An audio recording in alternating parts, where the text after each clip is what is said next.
Buenas! Antes de mais nada, eu quero te convidar para te inscrever no nosso canal do YouTube e clicar ali no sininho das notificações para estar recebendo os nossos conteúdos.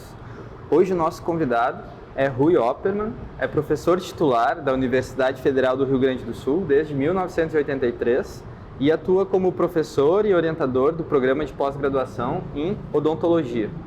É membro do Comitê Ciência Covid-19 do Rio Grande do Sul, foi vice-reitor da URGS por 2 períodos, entre 2008 e 2016, e foi reitor de 2016 a 2020, sendo reeleito, mas não nomeado para o termo de 2020 a 2024. Estabeleceu as bases para o enfrentamento da Covid, inclusive o ensino remoto emergencial. Participa da Frente Nacional dos Reitores Eleitos e Não Empossados e também é membro das redes regionais em defesa da autonomia universitária e liberdade de cátedra. Professor Rui, muito obrigado por ter topado o convite e estar aqui com a gente no nosso café. Obrigado, é um prazer, uma satisfação também poder estar aqui e a gente ter uma boa conversa a respeito de política de educação superior e tudo o que dela decorre. Muito bem, eu quero fazer uma parte e dizer que, como um aluno em vulnerabilidade social, tendo vindo do interior, usufruído de todos os benefícios de assistência estudantil, como Casa Estudante e diversas bolsas que a universidade proporcionou, eu pude me formar em um tempo mais rápido, foram 4 anos e meio, num curso que a média é 7, em função, talvez, de um dos melhores momentos que teve da universidade pública. E o senhor estava lá liderando esse processo, inclusive foi quem assinou e me entregou meu diploma, né? Como foi estar à frente da gestão da universidade por tantos anos? Olha, na verdade, o meu envolvimento com a gestão da educação superior começou como diretor da faculdade de odontologia.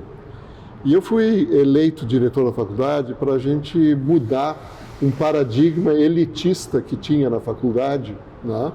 E aproximar a formação profissional do dentista do Sistema Único de Saúde. E isso nós fizemos um movimento interno na faculdade, conseguimos mudar o currículo e uma das propostas dessa mudança foi também a abertura de um curso noturno de odontologia. Veja bem, a odontologia ainda hoje, ela oferece um curso diurno que exige dedicação quase exclusiva, o que exclui quem trabalha. Não?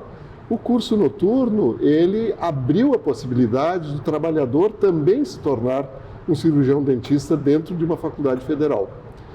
Então, esse foi o aspecto que me levou a motivar, a continuar dentro da gestão pública. E nesse trajeto veio o Reúne. Com o Reúne nós fizemos o projeto do Hospital Odontológico e aí o reitor Hennemann e o vice-reitor Pedro entenderam que eu poderia compor, juntamente com o Carlos Alexandre Neto, a chapa vencedora da nossa primeira gestão para a universidade, eu como vice-reitor.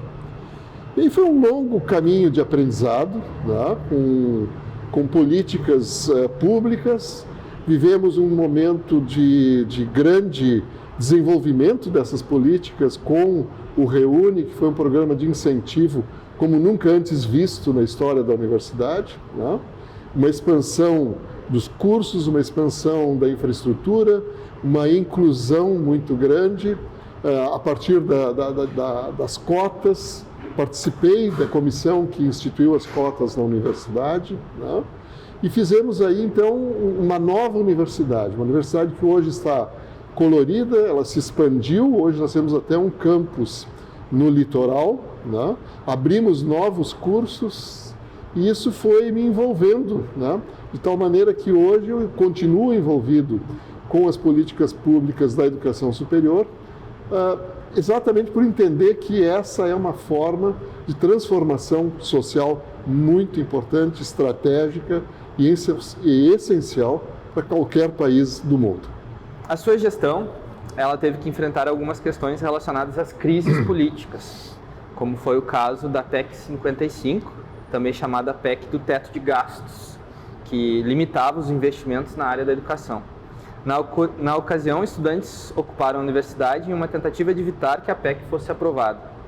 Qual a sua opinião sobre essas ocupações e como foi lidar com essa ocupação em específico?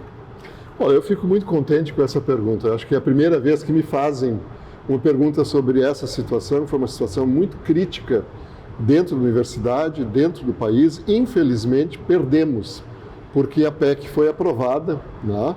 E hoje está aí, comprovando-se todas as avaliações que nós fazíamos então, de que ela seria um desastre para a educação superior, para a gestão pública, para as políticas públicas sociais do país. O movimento de ocupação contrário à PEC foi um movimento espontâneo que ocorreu em várias unidades acadêmicas, faculdades, enfim, né, de toda a universidade. E, paralelo a isso, nós estávamos também promovendo, tanto na universidade como no âmbito nacional, seminários, encontros, fazendo avaliação da repercussão que a PEC teria sobre o financiamento da educação superior, né? E, nesse sentido, não só promovemos debates dentro da universidade, como eu, já como reitor, participei com a Andifes no Congresso de vários encontros com a Frente Nacional em Defesa da Educação Superior, tentando fazer com que a PEC não fosse adiante, ou que pelo menos se modificassem alguns requisitos, principalmente dois: tirar a ciência, tecnologia e inovação e a educação superior da PEC.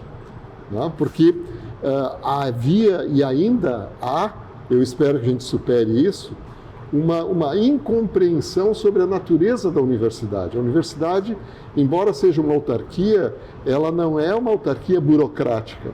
Ela demanda recursos de investimento muito grandes. E estava claro que a PEC ia acabar com esses recursos. Qual a importância da educação para a emancipação de um país como o Brasil? E sem educação o país não progride. E é verdade. E é uma verdade que vem desde a época do Brizola, a gente sabe disso, né? Que o Brizola foi um governador que fez uma verdadeira revolução na educação do nosso estado. Minhas irmãs, todas professoras, deram aula nas brizoletas, né? Lá no interior de Nova Prata, né? Mas o fato é que nós perdemos, de alguma forma, essa priorização por conta desse legado elitista, escravista que ainda existe no país. Essa elite, ela sabe que a educação é libertadora, como dizia o Paulo Freire, e não tem interesse nenhum em libertar o povo através da educação. Então, o grande compromisso de um governo popular como o que está assumindo é resgatar essa política, né, libertadora pela educação. Começa com a educação básica, fundamental e média, mas também com as universidades. E aí eu vou contextualizar tudo isso dentro do momento que nós estamos vivendo. Houve, há uns 2 ou 3 dias, a divulgação de algumas opiniões de que a educação superior deveria se separar do MEC e fazer o Ministério da Educação Superior. E isso liberaria a educação básica num ministério próprio. Pessoalmente, eu acho isso um erro estratégico muito grande. O que nós temos que trabalhar é para um sistema único de educação no país, um SUS da educação. Tá? Não há como a gente conseguir isso que tu colocas, que é pela educação fazer o desenvolvimento do país, se a gente separar os sistemas, que não vão passar a não dialogar mais, já tem dificuldade de dialogar assim, imagina separados. Né? E a outra questão importante, concordo que a educação básica seja e deve ser uma prioridade, mas quem forma os professores da educação básica? Né? Quem forma os professores da educação básica é a educação superior. Então, tem que também ter essa interlocução, e essa interlocução tem que ser, de alguma forma, também priorizada pela priorização da educação superior. Além disso, o desenvolvimento de países como a Coreia do Sul, como o Japão, como o próprio Estados Unidos, né, só ocorreu porque o sistema de educação superior desses países tem um forte compromisso com a ciência, a pesquisa, a tecnologia e a inovação. E isso quem faz é a educação superior. Então, se nós queremos que o nosso país se desenvolva tecnologicamente, que ele busque um desenvolvimento sustentável, de acordo com os objetivos do desenvolvimento sustentável que a própria ONU está colocando, isso só se faz a partir da educação superior. Então, a educação superior tem sim que ser priorizada naquilo que ela é capaz e unicamente ela é capaz de fazer. Mas aí vem um porém. Não é um porém, é um compromisso. A educação superior tem que assumir o compromisso de trabalhar para o desenvolvimento nacional. E aí vem uma pequena experiência minha. Muito frequentemente a educação superior é chamada para projetos de desenvolvimento e chega nessas instâncias com uma lista de demandas. Eu gostaria que a educação superior viesse com uma lista de compromissos, mais do que demandas. As demandas são próprias, os compromissos têm que ser assumidos. Está na hora da educação superior assumir compromisso com o desenvolvimento nacional. As demandas vêm depois. Então, isso eu tenho certeza que hoje, né, os reitores legitimamente eleitos e empossados têm maturidade suficiente para assumirem esses compromissos. E aí, o governo não pode perder essa oportunidade de promover o desenvolvimento a partir desses compromissos. Tá. Sabe, reitor, que desde que eu tive uma palestra com um engenheiro químico na escola formado pela URGS e descobri que existia universidade pública e que não precisava juntar a pensão que eu nunca tive para poder pagar um ensino superior, eu fiquei com essa paixão assim, pela instituição, por tudo que ela representa. E depois de ter tido toda a minha formação como, enfim, graduado, mestre e doutor dentro da Universidade Federal, que eu sempre admirei, e eu até chamava, brincando assim, né, tipo a mãe URGS, né? Tem sendo muito debatido no Brasil temas como racismo, homofobia e outras formas de preconceito. Na URGS, especificamente, houve o caso do estudante Álvaro Rauch, que foi desligado da universidade depois de fazer manifestações racistas, misóginas e de inspiração nazista. Esse caso não é um caso isolado. Como a universidade pode lidar com isso? É um assunto absolutamente essencial, estratégico e importante. Pensar que dentro da universidade nós tenhamos esse tipo de preconceito, esse tipo de perseguição é realmente muito preocupante, porque a gente gosta de pensar na mãe URGS como um espaço coletivo, democrático, aberto e que seja capaz de estimular a cidadania. Mas, infelizmente, né, há na URGS também, na URGS e nas universidades, mas na URGS estamos falando dela, né, uma misoginia, um racismo, né, e um preconceito, né, de natureza socioeconômica que vem junto, né, porque a URGS não está alienada da sociedade, mas ela deveria, como instituição pública de educação superior, ser capaz de apresentar respostas, inclusive exemplos. Né? Não é fácil, não é fácil. Eu, pessoalmente, no período que nós estivemos na reitoria, nós tivemos uma questão muito crítica a respeito, que veio redundar em manifestações como essa, tanto na questão racial quanto na questão de gênero. Né? E eu me lembro muito bem, a então deputada federal Manuela Dávila foi muito importante, porque nós instauramos ou implantamos um sistema de ouvidoria capaz de receber as denúncias, né, com relação a essas questões. Né? E para nossa grande preocupação, muitas dessas denúncias não são feitas por medo. Né? Às vezes uma aluna tem medo de fazer a denúncia porque o professor, né, é um opressor. Né? Então, a situação é muito grave. Eu, pessoalmente, acho que o momento que nós estamos vivendo, em que essas coisas saíram do armário, né? Isso é que estamos aí se manifestando, é um momento positivo, porque pela primeira vez no Brasil, nós estamos admitindo que nós somos uma sociedade com racismo estrutural. Né? Em um certo momento eu convidei a professora Nilma Lopes para fazer uma aula inaugural, uma aula magna na universidade, e ela perguntou, mas sobre o que eu falo? Fale sobre o racismo. Mas, reitor, racismo? Quer que eu fale na URG sobre o racismo? Olha lá. Veja bem. Eu disse, não, mas a gente tem que falar sobre o racismo mesmo. E ela veio e falou sobre o racismo, estava lotado o salão de atos, porque a gente está assumindo isso.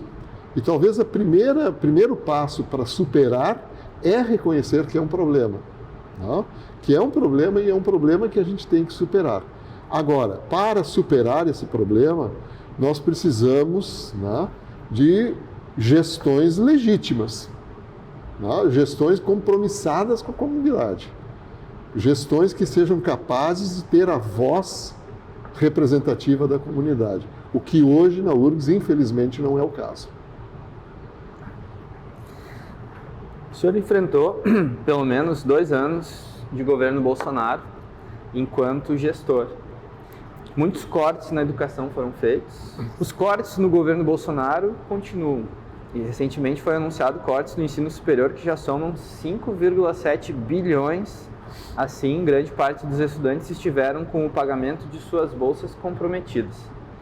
Esses pagamentos são importantes para que eles permaneçam na pesquisa e nos espaços acadêmicos. Como você enxerga esses cortes nas universidades federais? Se tu me permitires, eu vou começar lá do começo da menção desse nefasto ministro, ó, e dizer o seguinte, sim, os cortes começaram com ele, mas ele fez 2 outras coisas absolutamente lesivas, tóxicas para as universidades.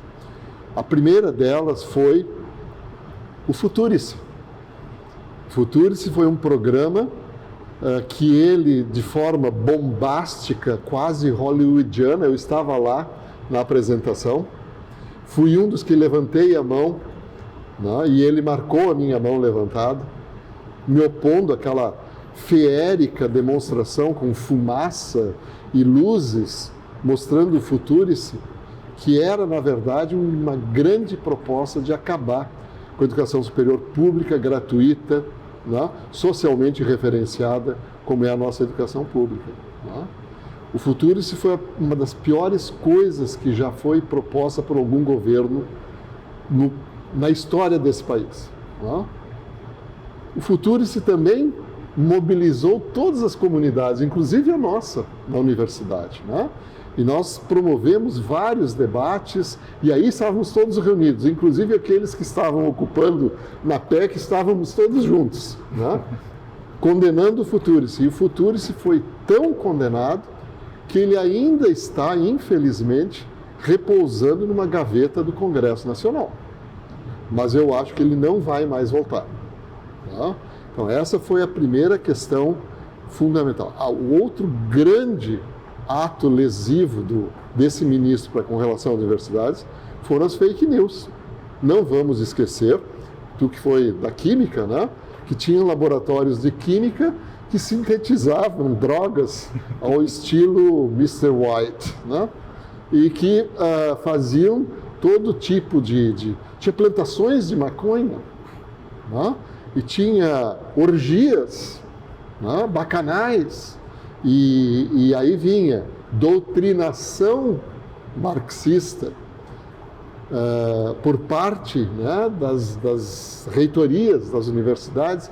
Enfim, ele criou um ambiente que só foi superado, vamos lembrar bem, primeiro pela indignação das mentiras que isso representava.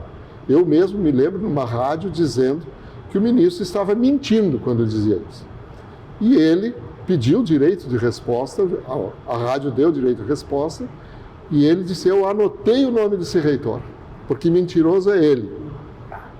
Não? E eu estava mentindo dizendo que não havia nem orgias, nem plantação de maconha, nem sintetização de drogas na URGS. Né? Mas o mais incrível é que nós só superamos isso como risco nacional, por mais paradoxal que possa parecer, com a Covid. E quando veio a pandemia, nós tivemos que mobilizar as universidades, tanto pelo fato que as universidades eram um grande risco de contaminação, propagação, como também porque as universidades foram absolutamente estratégicas na superação da pandemia. E, olha, foi a coisa mais bonita que eu já vi na minha vida, como nós nos mobilizamos contra a Covid. Participei da gestão pelo governo, do comitê científico que foi coordenado pelo professor Lambi, então, que é o nosso professor. Participamos das atividades de extensão que fizeram que ensinar as pessoas como superar a crise financeira decorrente, da distribuição de alimentos, da geração de equipamentos de proteção, de equipamentos médico-hospitalares através da engenharia, da escola de administração, enfim, nós nos mobilizamos todos e o reconhecimento que a sociedade teve da importância da Universidade Federal até hoje está marcado.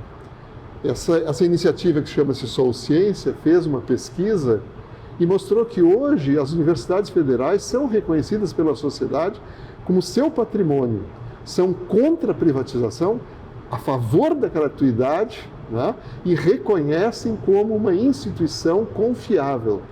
E isso se deu revertendo tudo que esse homúnculo, né, estava provocando na sociedade. Porque, é claro, o sujeito está lá, é trabalhador e tem um filho pagando mensalidade numa instituição privada. E ele vinha e dizia que nós éramos mordomia, que a gente não dava aula, a gente ganhava salários de marajá e não fazíamos nada e que isso tinha que acabar. E eu, se sou o pai, eu disse, pô, mas que coisa mais indigna. Eu estou aqui pagando meu filho lá na Universidade X e esses caras não trabalham. Não? Como é que a gente responde isso? A gente responde isso como as universidades federais sabem responder, com o trabalho, com a demonstração do compromisso social que a gente tem. Na área de química, eu presenciei descobertas de que, na realidade, uma reação de combustão, ela não é irreversível. Tu consegue transformar o CO2 de volta em combustível. Isso está sendo descoberto em laboratórios da Universidade Federal do Rio Grande do Sul. Ou mesmo a questão da minha iniciação científica na graduação ainda, do desenvolvimento de biopolímeros para que, ao invés da degradação seja em 500 anos, em 5 séculos, para que possa ser em semanas, que resolve uma das questões de saneamento básico, ou ajuda a minimizar os impactos disso. E é muito lamentável, reitor, porque, embora o senhor tenha comentado no começo de que ele possa ter ido para o rodapé da história, mas ele ainda teve uma votação que foi expressiva. E, infelizmente, essa influência ela ainda está viva na sociedade, porque por mais que Bolsonaro tenha sido derrotado nas urnas, o bolsonarismo ainda existe e ainda tem muita força, inclusive com deputados federais, senadores, governadores eleitos, infelizmente. E uma das instituições que foram mais atacadas foram as instituições de ensino superior. Eu sou o primeiro membro da minha família formado no ensino superior de uma universidade pública. Infelizmente, como muitas outras famílias, tenho parentes bolsonaristas e que incorporam esse discurso de ódio em relação às instituições sem nunca terem pisado na universidade, né? Então eu acho que, embora tenha tido essa derrota eleitoral, eu acho que é uma luta que ainda vai permanecer para desconstruir frente à sociedade e à opinião pública, né? Com certeza. Eu acho que o próximo governo, o governo do Lula, tem uma responsabilidade muito grande nessa superação. E essa superação ela tem que ser didática, ela tem que ser material, na medida em que elevar o nível de vida das pessoas, diminuir a pobreza, diminuir a fome, né? Promover o emprego, né? Então voltar àquelas políticas de promoção da dignidade humana, que eu tenho certeza que vai ser feito. Mas isso não será o suficiente. Nós já fizemos isso no governo Lula e Dilma, mas não fizemos uma questão que eu acho que é importante, que é superar, sob o ponto de vista ideológico, essa questão. Isto é trabalhar com a formação política para que as pessoas tenham condições de fazer uma crítica ao que é o autoritarismo, ao que é a extrema-direita, ao que significa, né, para a sociedade, para a maioria da população, esses interesses, né, que são interesses que a gente sabe que existem não só no Brasil, mas também fora do Brasil, e que são interesses opressores, são interesses autoritários, são interesses que vão de encontro à dignidade humana. Mas isso é um trabalho que tem que ser feito. E aí, mais uma vez, eu acho que a educação, né, e não só as universidades, mas também a educação básica, ela tem que trabalhar com a construção da cidadania. Né? Eu acho muito bonito o artigo 2º do nosso Estatuto da URGS, que diz que a universidade, entre outras coisas, diz que a universidade tem que ser um espaço crítico, onde as pessoas possam construir, né, a sua consciência sobre a sociedade. Nós não queremos eliminar as pessoas de uma forma autoritária. Nós queremos trabalhar para que as pessoas tenham consciência e sejam capazes de fazer análise crítica. A sua gestão, o senhor comentou sobre a questão do Covid, ela foi importante para tomar decisões com a chegada do Covid no Brasil. Com o agravamento, as lideranças precisaram decidir o que seria feito para garantir a segurança de todos. Inclusive, o senhor comentou que não teve nenhum surto dentro da universidade e eu vi surtos dentro da Secretaria Estadual da Saúde. Então,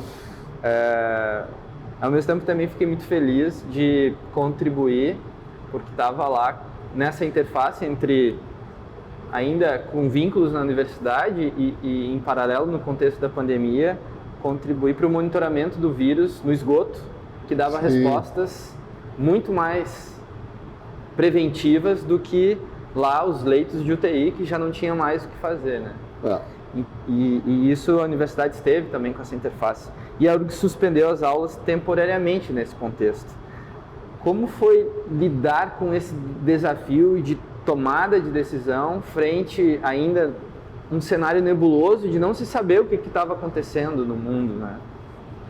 Foi um momento muito crítico, né? Porque o ensino remoto emergencial, que acabou sendo aprovado, né, ele passou por vários momentos de discussão da comunidade. Foi uma construção coletiva e democrática que começou nas unidades acadêmicas, começou nos sindicatos, foi para o CEP, foi para o Consum, como deve ser.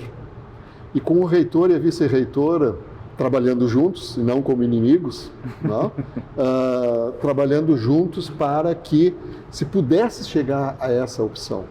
Porque estava muito claro, primeiro, que o que nós conseguimos em termos de evitar surtos foi por conta da suspensão das atividades, não há dúvida nenhuma.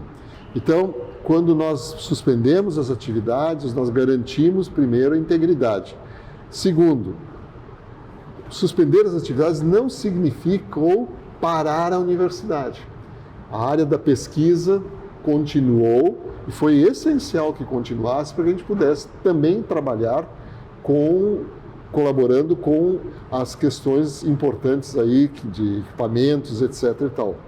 Mas o ERE foi uma situação, como ele mesmo diz, ele é um ensino remoto emergencial. E acho que foi muito bem sucedido. Há perdas, há ganhos com o ERE. E temos aí uma grande oportunidade de aprender com o legado do ERE, né, para situar a educação à distância dentro da perspectiva de uma educação pública, gratuita, socialmente referenciada, como é o ensino na URGS. Né? Então, isso precisa ser feito. Não sei se está sendo feito. Precisa ser feito porque é evidente que muitas coisas ficarão desse legado. Por exemplo, Antes da pandemia, nós tínhamos um número enorme de pessoas indo para Brasília com passagem, diárias, hotel, para fazer uma reunião de 1 hora, né, ou 2 horas, com um custo enorme. Isso não deve mais voltar. Nós tínhamos uma grande despesa com bancas, né, para trazer as pessoas, né, e limitações de diária, a famosa diária ou estadia ou comida, tu tem que optar qual que tu vai fazer. E que hoje nós temos bancas examinadoras de mestrados, doutorados, inclusive com professores estrangeiros, que qualifica a banca. Então, eu acho que essas coisas têm legados, e tem outros tantos que eu não alcanço, mas que são importantes, e certamente o pessoal da Faculdade de Educação tem melhor condição que eu de examinar. Então, o ERE deixa um legado, né? Há e houve prejuízos, sim. Eu estou dentro da Faculdade de Odontologia hoje, eu brinco no chão de fábrica, e a gente vê que realmente nós estamos ainda trabalhando com a recuperação da formação clínica dos nossos alunos que não podiam ter essa formação durante a pandemia.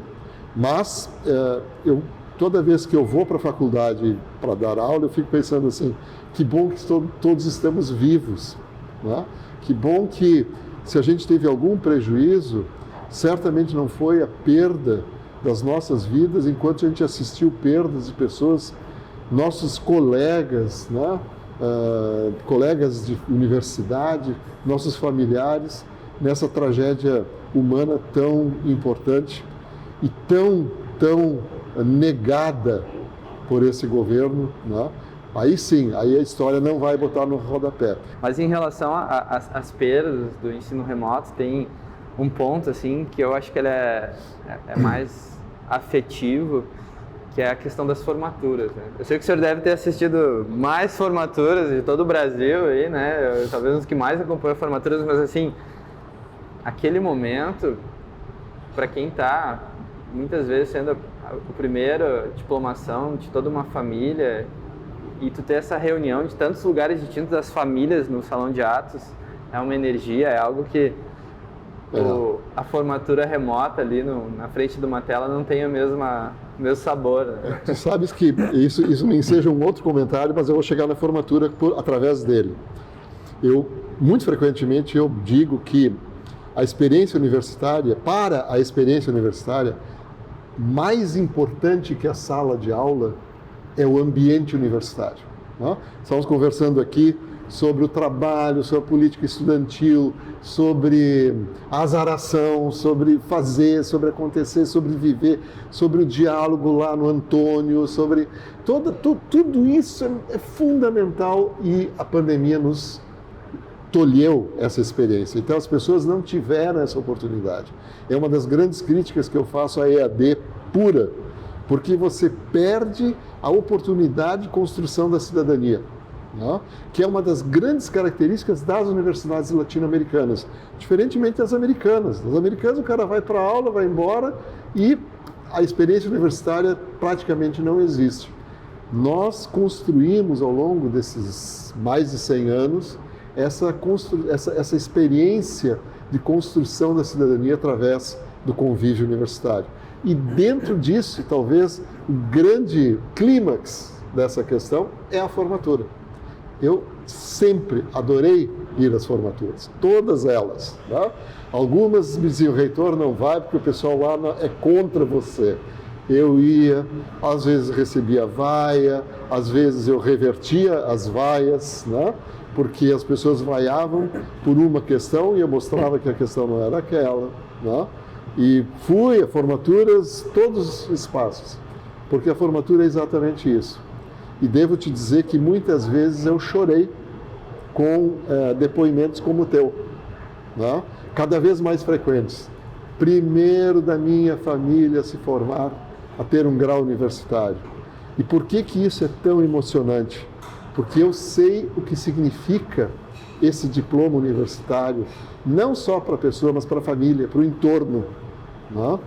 Para o indivíduo significa uma deduplicação do seu ganho, né? Mas para a família representa assim esse pertencimento que gera a universidade. Então, é emocionante. E isso, as cotas, a inclusão, a permanência são fatores fundamentais para que numa formatura a gente tenha essa expressão. Eu imagino que esses ministros desse governo aí que está saindo deviam odiar formaturas. Não? Essa parte da vivência, eu me lembro que a engenharia, de forma geral, é um curso mais duro. E o que talvez me permitiu ter uma vivência mais intensa da universidade foi morar numa casa estudante. E tomar café da manhã no restaurante universitário, almoçar, jantar. E na casa do estudante tu tinha diversos cursos. Então a minha maior vivência, para além do currículo da universidade, com tudo que ela proporciona, foi por meio justamente da casa ali, porque cada manhã tu tinha um assunto, uma conversa de diversas áreas. Aquilo é único, assim, né? Na última eleição para a reitoria da universidade, houve uma intervenção do governo Bolsonaro nos resultados. E apesar do senhor ter sido eleito pela grande maioria da comunidade acadêmica, Bolsonaro nomeou Bulhões para a reitoria da URGS, que inclusive foi a chapa menos votada da eleição. Como foi vivenciar esse processo? Olha, muito duro, e ainda é muito duro. Não? É muito difícil superar um golpe desses. Não? Esses dias alguém disse assim, a gente perdeu. Eu disse, não, eu, Rui Oppermann, nunca perdi uma eleição. Nunca. Nem para síndico. Tá? Nunca perdi uma eleição. Mas essa me foi sonegada. Não? E foi sonegada por vários, tanto pelo ambiente, vamos dizer assim, autoritário, de extrema direita, desse governo, como também pelas articulações que começaram a acontecer dentro da universidade. E devo dizer que já antes da campanha, queridos colegas, com os quais eu não tinha, vamos dizer assim, a familiaridade ideológica, e não é político-partidária, é ideológica, eles vieram e preveniram que eles tinham sido procurados por representantes da Presidência da República com a seguinte mensagem: basta você estar na lista tríplice e você será reitor da URGS. Tá? Quando nós vimos isso, e diga-se de passagem, esses colegas jamais aceitaram essa tentação mefistofélica, nós começamos a trabalhar com essa questão. E aí o ambiente na URGS estava realmente contaminado pelo oportunismo de quem aceitou, afinal, fazer essa questão, e pelo próprio sistema de eleição que ocorre na URGS, que em outras universidades, a consulta pública, a consulta à comunidade, ela elege um vencedor. E nós elegemos a lista tríplice. Esse é o primeiro erro. A consulta pública, como qualquer eleição, nós agora elegemos o Lula, nós não elegemos uma lista tríplice, apesar de que alguns gostariam. Nós elegemos um. Então, esse um deveria ir para o Consum, e no Consum se formaria uma lista tríplice que garantisse a nomeação desse primeiro. Na URGS isso não aconteceu. Não aconteceu sob o ponto de vista estrutural da campanha, da eleição. Mas poderia ter acontecido se nós tivéssemos feito uma composição das forças progressistas dentro da universidade. Coisa que também não aconteceu, porque parte dessas forças progressistas, que constituiu uma outra chapa, não aceitou fazer essa composição com a gente. E isso é importante que a gente diga. Não só estava lá a extrema-direita esperando, como também aqui nós não fomos competentes ou capazes de fazer uma composição que garantisse para o campo progressista a manutenção do projeto democrático da URGS. E aí deu no que deu. Houve a consulta, eu fiquei em primeiro lugar, a chapa 2 ficou, a chapa lá ficou em segundo lugar, e esse aí ficou em terceiro. A mesma coisa no consumo, ele teve 3 votos no consumo, o dele e de mais 2. E o universo de quantos? 75. Tá. E aí foi para Brasília. E nós começamos a trabalhar. Em Brasília, fui várias vezes, tive o apoio de representações do Congresso, multipartidárias, não apenas da esquerda, multipartidárias, que diziam, não, vamos honrar o primeiro nome da URGS, sim. E começamos a trabalhar, mas ao mesmo tempo a gente começou a identificar a movimentação desse grupo que estava aí oportunista, através de sociedades secretas, através da vice-presidência da República, através da própria Casa Civil do Gabinete da República. E aí nós sentimos que a gente tinha quase que estar trabalhando com um fato dado. Ainda assim, nós tentamos argumentar com algumas coisas quando, então, representantes dentro do Congresso da extrema-direita publicaram um vídeo, fake news, dizendo que eu era filiado ao PCdoB, que eu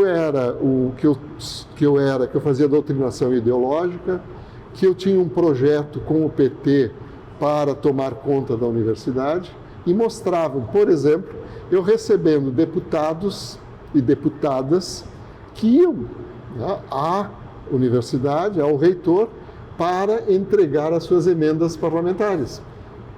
E eu recebia todos os do PT, do PDT, do PCdoB, do PSB, como também do PP, do União. Eu tenho lá fotos recebendo. Aliás, justiça seja feita, o senador Heinz foi um dos que ajudou a que a gente completasse o ICBS, prédio que está ali construído e que ele interviu para garantir recursos. Então, era apresentado assim, olha, o reitor confabulando com a extrema esquerda E, na verdade, eu estava ali recebendo as pessoas. E essa esquerda era muito indignada comigo porque eu não abria espaço para ninguém dentro da URGS. Porque a URGS é um espaço, é um território de todos, não de uma ou de outra ideologia. Então, esse vídeo, ele foi muito ruim porque as pessoas que estavam ali no indeciso acabaram, olha, não dá. Não? Então, nós perdemos apoios dentro do Congresso. E aí começa a aparecer na mídia social, nas redes e nas publicações aqui, rádios e programas, jornalistas, deputados me acusando de tudo quanto foi coisa e dizendo que não era possível continuar a esquerda marxista dentro da universidade, que esse reitor tinha que sair porque eu era socialista, porque era isso, porque aquilo. E o meu argumento a essas pessoas era o seguinte, mas olha só, quem fez o acordo pela inovação com a PUC e com a Unicinos? Foi um esquerdista militante? Quem fez acordos com a SEBRAE para promover o empreendedorismo da universidade? Então, assim, absolutamente mentirosas, porque nós trabalhamos com todo o leque necessário para a universidade do tamanho da URGS ter o seu desenvolvimento. Mas estava muito claro que o projeto de tomada de poder ali estava consolidado e assim veio, então, a nomeação espúria da atual gestão da universidade, que, por incrível que pareça, está aí hoje, reitor e vice-reitora são inimigos públicos notórios, não tem participação nos colegiados. Então, a universidade está com uma administração problematizada, e aquelas vozes que falavam e que apoiavam e que agora ia mudar, se calaram. Se calaram e eu não sei, né, para onde foram, mas infelizmente a URGS perdeu muito com isso. Espero que a gente consiga reverter isso. Vamos, mais dia menos dia, quanto mais cedo melhor. Por que o senhor acha que o Bolsonaro escolheu o Bulhões e não respeitou o resultado democrático da tríplice da comunidade acadêmica? Olha, o atual presidente, ele tem um projeto ideológico de extrema direita, tá? Que está pautado, inclusive, no seu programa como candidato. Tá? E dentro desse programa está de que ele iria transformar ou mudar o caráter político e ideológico de esquerdista das universidades federais. Então, ele assumiu com o projeto de desconstrução das universidades, aberto. Tanto que a nomeação dos reitores é muito clara, dos reitores não, dos ministros, é muito clara que era um projeto dessa natureza. O próprio desfinanciamento também. Tá?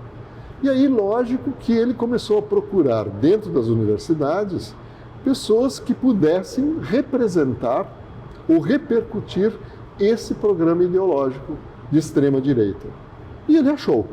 Achou aqui, encontrou em outras universidades, né?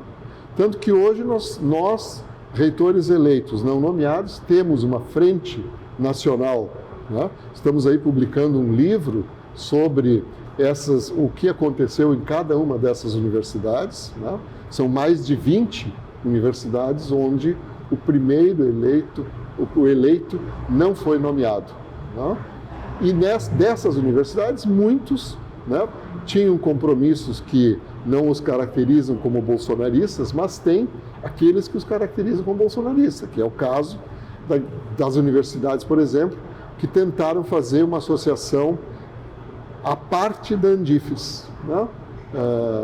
E que, evidentemente, tiveram o apoio do ministro Pastor, né? Mas que hoje, agora, vai morrer à míngua, porque um divisionismo desses não prospera. Né? Então, o Bolsonaro sabia, ele encontrou dentro das universidades não só oportunistas, porque oportunista é quem vê uma oportunidade e pega, mas pessoas que concordavam com o programa dele, que é diferente de ser oportunista. Né? Concordava com o programa e aí, de forma oportunista, aceitou ser reitor de uma universidade, como é o caso da URGS. E há uma expectativa por parte desse grupo da revogação das nomeações. Tá? Eu, particularmente, acho isso muito difícil, porque a revogação causaria questionamentos jurídicos, né, importantes que desgastariam o próprio governo. Mas a outra pauta que nós temos é de que haja a revogação da lei que institui a lista tríplice. A lista tríplice tem que acabar nesse governo do Lula. Né? Os institutos federais não têm mais lista tríplice. Nunca tiveram lista tríplice. Então, a comunidade elege, o conselho elege e vai lá para a nomeação, que é como tem que ser. Como que a comunidade vai eleger, isso eu acho que cada uma deve escolher. Se a URGS quer fazer com paridade, faça com paridade. Se a URGS quer fazer voto universal, faça com voto universal. Não tem por que a URGS escolher o mesmo processo que a Universidade da Fronteira Sul, por exemplo, que é uma universidade que tem uma outra característica que não a nossa. Então, a autonomia universitária é o segundo ponto que nós entendemos seja importante, porque muitas pessoas acham que a autonomia é soberania. A autonomia tu faz o que tu quiser com o dinheiro. Não, muito pelo contrário. A autonomia é responsabilidade. Você é responsabilizado pelo que você faz com o dinheiro. O dinheiro vem, mas você vai ter que ter metas a serem cumpridas, e se você não cumprir as metas, você vai ter que responder por não cumpri-las. Isto é autonomia. Tá? Só como um detalhe, todas as universidades latino-americanas, as melhores ranqueadas na América Latina e no mundo, são Universidade Autônoma do México, Universidade de Buenos Aires, Universidade do Chile e a USP. Todas elas têm autonomia universitária. Todas elas, isso não é uma coincidência. Né? Você, como universidade autônoma, você diz, olha, eu quero investir meu dinheiro nisto, em química. Eu quero investir meu dinheiro em jornalismo. Né? Vamos fazer isto. E aí é responsável de fazer isso. E casualmente não. As 4 melhores universidades latino-americanas, todas são autônomas. Aí está uma mensagem muito clara de que a autonomia é para a excelência e para a qualidade da educação superior. Mas o senhor tentou recorrer a essa medida de Bolsonaro junto aos outros reitores que também enfrentaram essa mesma situação em outras universidades, inclusive culminou até nesse livro. Mas como que aconteceu essa mobilização e por que ela não foi acatada? Por que não foi? Porque nós fomos até o Supremo Tribunal e perdemos. Né? Perdemos por uma interpretação no Supremo, exatamente dessa lei que eu estava aludindo, uma lei que tem origem em 1968. Você não era proteína organizada nessa época, mas 1968 era ditadura. E foi na ditadura que se instituiu essa nefasta lista tríplice. Tá?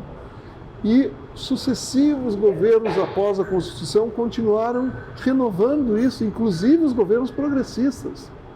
Tá? Incompreensivelmente. Inclusive, quando os IFES foram organizados, era a oportunidade da gente superar isso e não superamos. Tá? Pois agora a gente tem que superar. Tem que superar porque não é mais possível para a autonomia das universidades que a gente continue com a lista tríplice. A Marilena Chaui, que é uma filósofa importantíssima, ela diz que a autonomia universitária começa pela escolha democrática dos dirigentes das universidades. Reitor, quero te agradecer demais por essa oportunidade de ter eternizado no meio dessa entrevista.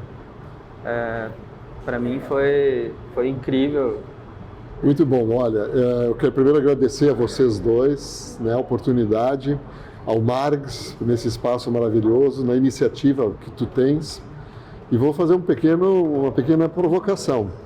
Me chame para falar sobre política educacional latino-americana, que é o que hoje eu estou envolvido. Se eu tivesse cabelo, eu diria até os fios do cabelo. Né? Genial. Que vai ser uma coisa interessante se falar sobre como que o Brasil se contextualiza dentro da política educacional da América Latina. Gostei da ideia.